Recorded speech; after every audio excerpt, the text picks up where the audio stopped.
Yung mga naninira, yan po ang may galit sa atin. Yung mga gusto tayong siraan kay Beyonce, gusto kaming paghiwalayin. Yan ang ano, hindi nila alam.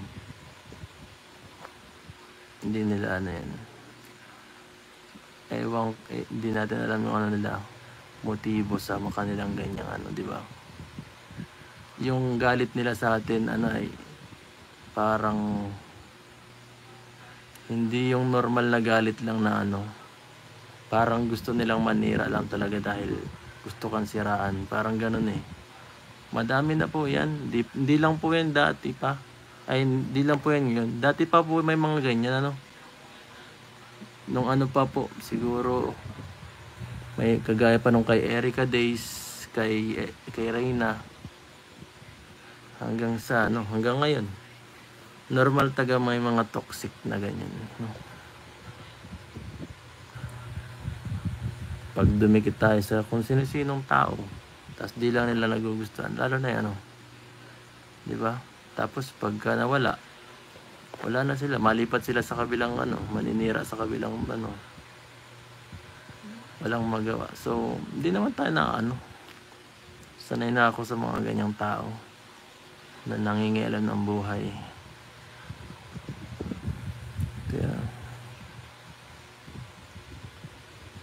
may sulsulera talaga sa ano nila Beyonce.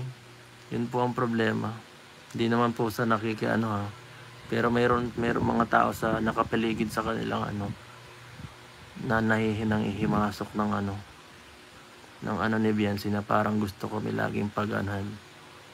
Parang paghiwalay na, o ito, bawal yan, ano yan, X yan si Eds. May ganong ano sa kanila eh. So, hindi ko naman inaano, no? Pero yung kanila talagang galit sa akin eh, iba. Yan po yung dati mga sponsor natin na ano ko, na sinabihan ko ng, dahil masyad na parang ano sila sa akin eh.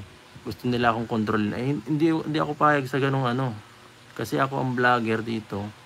Pag hindi ko nagustuhan ng ano ko, ang mga kahit sponsor ko, pag hindi ko nagustuhan ng ginagalaw, ako mismo ang nagtitikal sa kanila na, uy, hindi niyo ako pwedeng ganyanin, ha. Mga toxic sponsor. Simula pa po yan kala Jimil, may mga ganun po yan sa Kalingap, ano.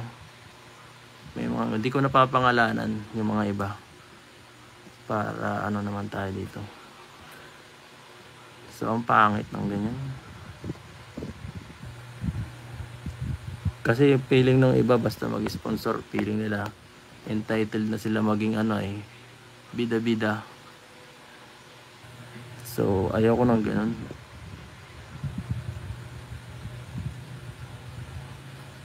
Di naman sa ano, bihira lang tayo, ano. May mga na ano lang ako, medyo na-off lang ako kasi puro ganun nababasa, imbis na ang vlog lang natin tungkol sa ano, kung ano-anong iaano.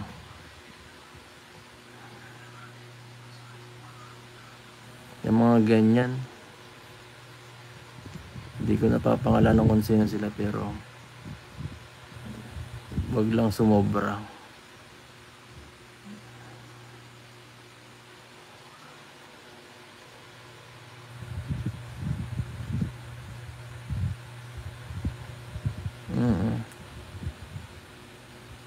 Wag lang sana sumobra kasi syempre di naman tayo lumalaban kahit anong gawin nila sa atin, ano. Pinagbibigyan lang natin ang pinagbibigyan.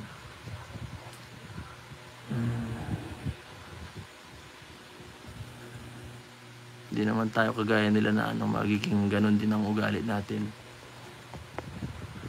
Ano lang tayo dito, parang tawag dito, paano pa rin na-compose kahit sa mga ganyang bagay, no.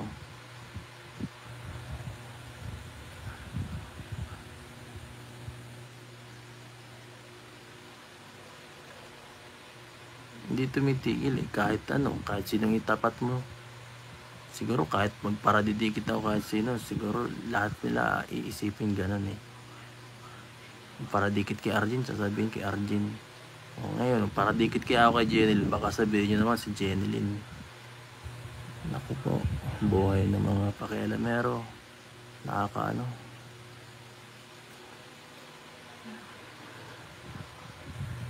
Nakaka-irita minsan eh.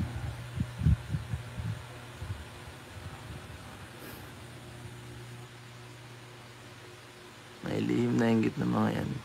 Hindi ko po alam. Hindi ko po alam kung anong pinaglalaban ng mga yan.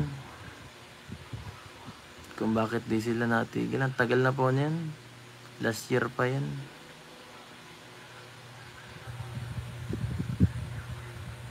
Sila po kasi yung dati, sila yung naninira sa akin at nagsasabihin ako na masasama ang sinasabi niya sa likod ko.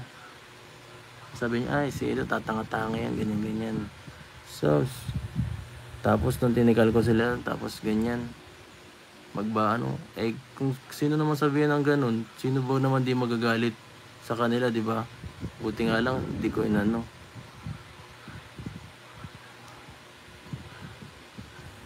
Kung binabackstab ka na pala sa likod mo, di mo pa sila titikalin sa grupo. Sa mga sponsor mo na di ba?